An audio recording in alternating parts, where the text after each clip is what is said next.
had set basic house rules, such as prohibiting him from bringing women home for intimate encounters, designed to maintain respect within the household.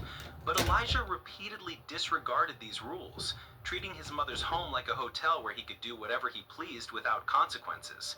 Despite his increasingly problematic behavior and violent outbursts, Latoya gave him multiple chances to change, to become the man she knew he could be. She was unable to abandon him to the streets, a decision rooted in her compassionate nature, but ultimately and fatally misguided. This would be the compassion that killed her.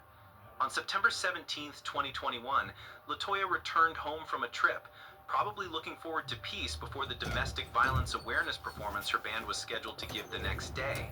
She walked through her front door to discover Elijah violating her rules by engaging in intimate activities with a woman in the house.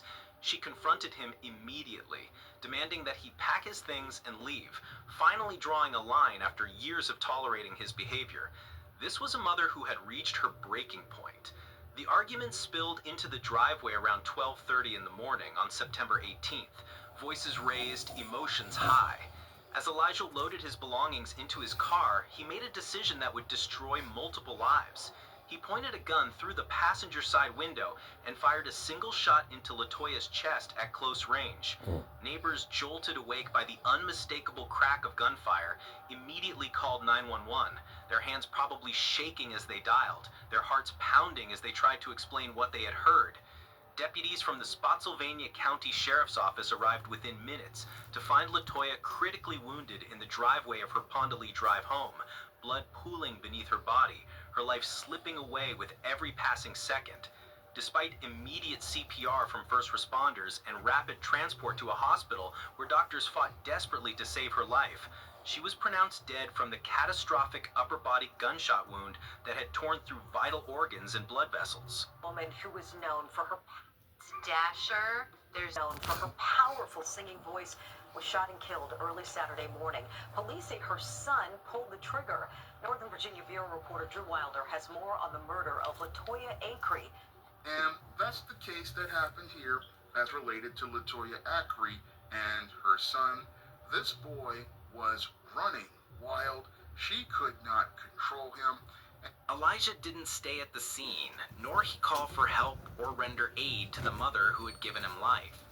Instead, he fled like the coward he had always been, heading to a nearby 4 Mile Fork motel with the same woman who had been at the center of the confrontation, probably thinking he could escape justice, probably believing he could outrun the consequences of murdering his own mother in cold blood.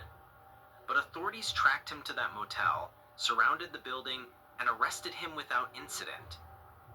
A thorough search of his vehicle uncovered the murder weapon and a shell casing, physical evidence that would prove beyond any shadow of doubt that Elijah DeMont Smith had executed his mother. The investigation would reveal even more disturbing details about Elijah's background and mindset. He had been out on bond for an unrelated assault charge at the time of the murder, already in trouble with the law, already demonstrating that he was a danger to those around him. Reports from family members and acquaintances painted a picture of someone who felt entitled to everything, refused to work, lived off his mother's generosity, while showing her nothing but contempt and disrespect.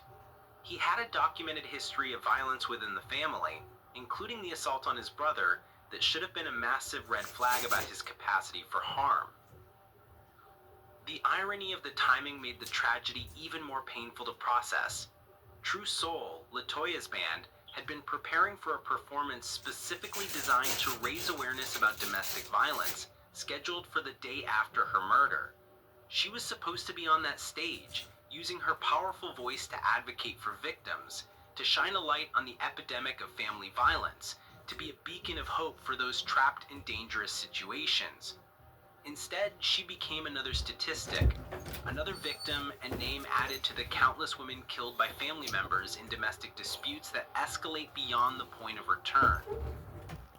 The band would eventually perform that show, but it became a memorial for Latoya rather than a performance with her, a tribute to a life cut short rather than a celebration of her rising talent. They wore purple, shared resources like the National Domestic Violence Hotline, and dedicated every note to the memory of a woman who had worked so hard to transform herself, to chase her dreams, to finally live the life she had always deserved. Caesar Roy, the lead singer who had watched LaToya's star begin to rise, had to perform while grieving the loss of a bandmate, a friend, a sister in music who would never again stand beside him on stage. Elijah was charged with second-degree murder and use of a firearm in a felony, serious charges carrying decades behind bars. Rick Wall imposed 44 years imprisonment, suspending 10 years for an effective 34-year term that meant Elijah, age 23, could be released around age 56 with good behavior. This aligned with Virginia's sentencing guidelines for second-degree murder, which range from 5 to 40 years. But for LaToya's family, the sentence felt like an insult to her memory. Kiana Carpenter, LaToya's niece, emerged as the most vocal family member, articulating the collective pain and dissatisfaction. Standing outside the courthouse, she stated, Standing outside the courthouse, she stated, "My aunt didn't deserve this. He's a threat to society, family or not. If he could kill again, I'm sure he would. I forgive him, but I'll never forget."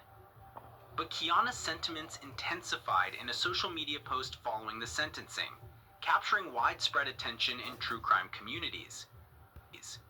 "My cousin was sentenced to 34 years in prison for killing my aunt. 34 still just don't seem like enough to me. It isn't. 34 years is a slap on the wrist for executing the woman who gave you life. A woman who raised you, protected you, and still let you stay after you'd assaulted her. A woman who is finally chasing her dreams, finally living for herself, finally happy, and had it all taken away over a petty, pathetic act of disrespect. LaToya deserved so much more." Carpenter's words portrayed the sentence as failing to honor LaToya's remarkable transformation. From a cosmetologist running her own salon and struggling with her weight, to a rising star in True Soul who had lost over 200 pounds, who was set to perform at a domestic violence awareness event the day after her death, who had finally found the happiness that had eluded her for so long. Other family members contributed to the narrative of loss, though less directly critiquing the sentence than Kiana had. LaToya's sister Shauna Parrish focused on memorializing her through a GoFundMe campaign for funeral expenses, describing LaToya as an inspiration who wasn't afraid to go after her dreams, a woman who had shown others that transformation was possible, that it was never too late to chase what you wanted, that weight and age and obstacles were just challenges to overcome rather than reasons to give up.